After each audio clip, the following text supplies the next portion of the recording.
बिस्मिल्लाहिर्रहमानिर्रहीम। अस्सलाम वालेकुम नाजरीन, मैं हूं जमशेद अंसारी। नाजरीन, आज 16 अक्टूबर 2020 है और आज ही के दिन अपोजिशन का गुजरावाला में पहला एहतजाजी जलसा मुनअकिद होगा। उस हवाले से नाजरीन जो तफसीलात हमारे सामने आएंगी तो वो तफसीलात हम आप लोगों की खिदमत में फ़र्दन फ़र्दन पेश करते रहेंगे। लेकिन सरे दस्त हमें जो इत्तला मिली है और मरियम नवाज साहिबा ने भी डेफिनेटली अपने ट्विटर अकाउंट पे ये अनाउंस किया है कि नवाज शरीफ साहब भी आज के जलसे से खिताब करेंगे। नवाज शरीफ साहब का खिताब क्या होगा, यकीनन वो आप लोग पहले से ही उसके मुंदरजात से आगाह होंगे कि उन्होंने एक बार फिर रियासती इदारों पे तनकीद व तनकीज़ के नश्तर बरसाने हैं और हमेशा से ऐसा ही होता आया है कि जब भी नवाज शरीफ साहब इक़्तिदार के अंदर होते हैं, बरसरे इक़्तिदार होते हैं, उस वक्त उनको इस निज़ाम में कोई खामियां नज़र नहीं आती। लेकिन जब वो शिकस्त खुर्दा हो जाते हैं और इलेक्शन में उसे अवाम जो है ना अक्सरियत से महरूम कर देते हैं तो तब उनको इस निज़ाम में खामियां ही खामियां नज़र आती हैं। नाजरीन, वज़ीर आज़म इमरान खान साहब ने भी अपनी कई तकारीर में इस बात का इंकशाफ किया है कि नवाज शरीफ साहब को असल में रियासती इदारों के साथ और खुसूसन पाक फ़ौज के साथ मसला है क्या।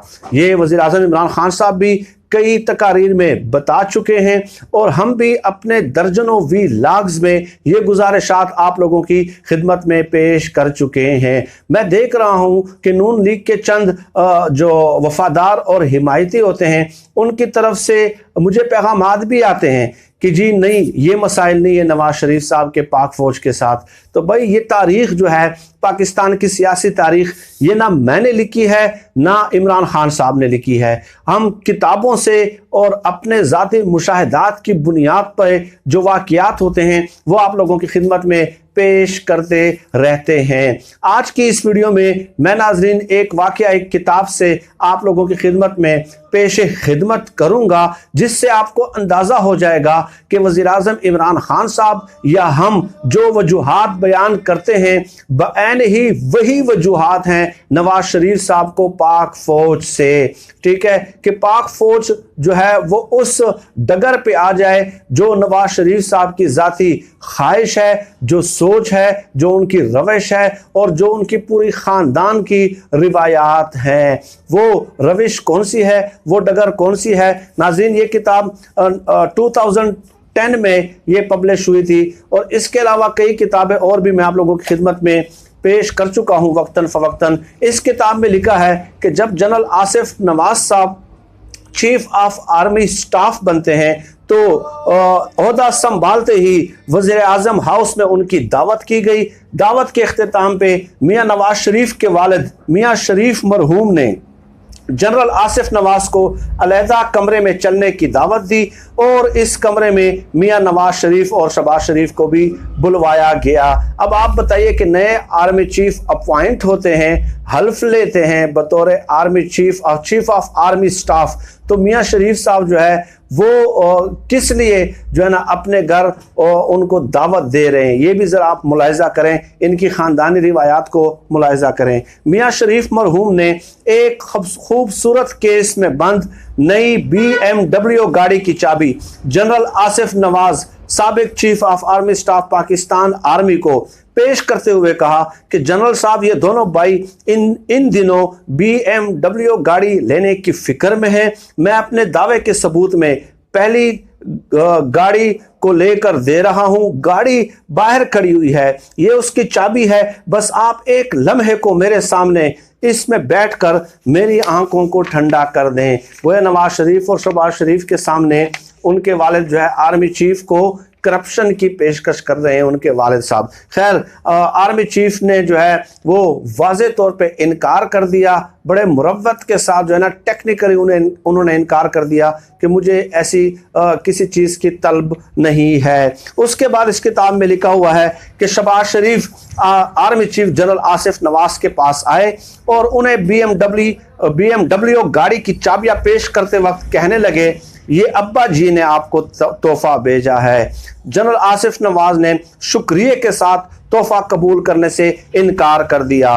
फिर नेक्स्ट स्टेज आती है नवाज शरीफ साहब की। नवाज शरीफ साहब ने खुद एक BMW की चाबी जनरल आसिफ नवाज को पेश की, जो जनरल आसिफ नवाज ने ये कहते हुए वापस कर दी, शुक्रिया सर, मैं उसमें खुश हूँ जो मेरे पास है। उसके बाद नवाज शरीफ साहब ने मुख्तलिफ तकरीबात में ये कहना शुरू कर दिया कि आसिफ नवाज जो है वो बहुत ज़िद्दी इंसान हैं, और साथ ही साथ ये भी कहा कि हम उन्हें गुल हसन बना देंगे। जो यानी कि जुल्फ़िकार अली भुट्टो ने जो गुल हसन के साथ सलूक किया था, तो हम जनरल आसिफ नवाज के साथ ये सलूक रवा रखेंगे।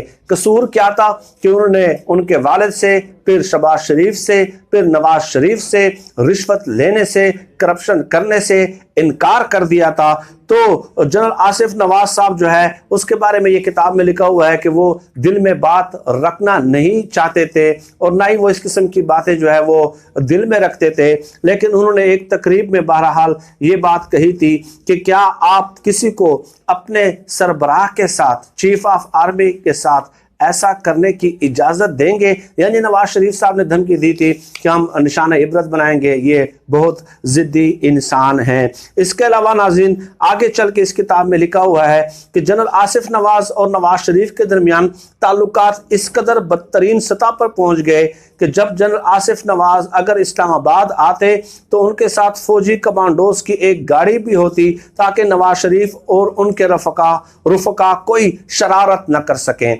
नाज़रीन पहले उनके वालिद ने, फिर शहबाज शरीफ ने, फिर नवाज शरीफ साहब ने army chief general Asif Nawaz साहब को BMW गाड़ी की पेशकश की। जैसे ही वो आर्मी चीफ तैनात होते हैं, हल्फ लेते हैं, फौरन उनके वालिद साहब जो हैं वो उनको बुलाते हैं कि आप आ जाएं, आपकी हमने दावत की है, और फिर करप्शन की पेशकश करते हैं अपने दो बेटों के सामने। ये इंटेलेक्चुअल करप्शन की बुनियाद रखी उनके वालिद ने। ठीक है, अब वो इस दुनिया में नहीं है तो उस पर ज़्यादा मैं कमेंट नहीं करूँगा। नाज़रीन वज़ीर-ए-आज़म इमरान खान साहब वक्तन फ़वक्तन, और हम भी वक्तन फ़वक्तन आप लोगों की खिदमत में ये गुजारिशात पेश करते रहते हैं कि इन लोगों ने जो बदउनवान जो हुक्मरान होगा, ये हमेशा याद रखें, तो वो अपने मातहत तमाम इदारों के सरबराहान को बदउनवानी में मुलव्वस करेंगे, क्योंकि जब वो उनके साथ वो इदारों के सरबराहान जब बदउनवानी में मुलव्वस हो जाएंगे तो वो फिर मुख्तलिफ प्रोजेक्ट्स में जो है कमीशन और किक बैक्स वसूल करते हैं। फिर यही हुक्मरान जो है मुख्तलिफ प्रोजेक्ट्स में उनसे करप्शन कराते हैं और दोनों अपना अपना हिस्सा तय कर लेते हैं। और नाजरीन इसके पसे पर्दा दूसरी बड़ी फिलासफी ये है कि दूसरे रियासती इदारों की तरह पाक फौज को भी करप्ट प्रैक्टिसेस में पहले इन्वॉल्व कर दिया जाए, और करप्शन में इन्वॉल्व करने के बाद फिर उसको अपने मातहत कर दिया जाए। ऐसा इसलिए भी करना ज़रूरी था नवाज शरीफ साहब के लिए, क्योंकि तमाम रियासती इदारे जो उनके मातहत थे और उनके टॉप ऑफिशियल्स जो है वो अपने वफादार और हिमायती बरती कर दिए और उन्हें बदउनवानी में मुलव्वस कर दिया।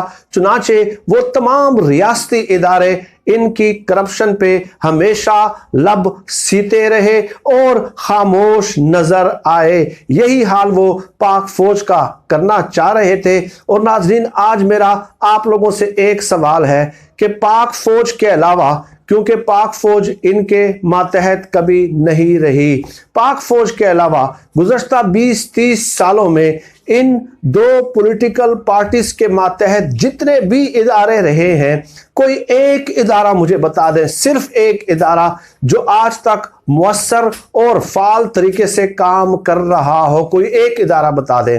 ठीक है, तो नवाज शरीफ साहब को बड़ा शौक था पाक फौज को अपने मातहत करने का, लेकिन एक भी एग्जाम्पल ऐसी पेश नहीं कर सकते कि उनके मातहत जितने भी इदारे थे वो या तो हम दुनिया के सामने बतौर मिसाल पेश करें कि नवाज शरीफ साहब ने, जरदारी साहब ने, पीपल्स पार्टी नून लीग ने ये इदारे बनाए हैं, ये देख लें, हम पूरी दुनिया के सामने बतौर मिसाल पेश कर रहे हैं। लेकिन नहीं, वही इदारा हम पूरी दुनिया के सामने बतौर मिसाल पेश कर सकते हैं पाक फौज का इदारा जो इनके मातहत नहीं था।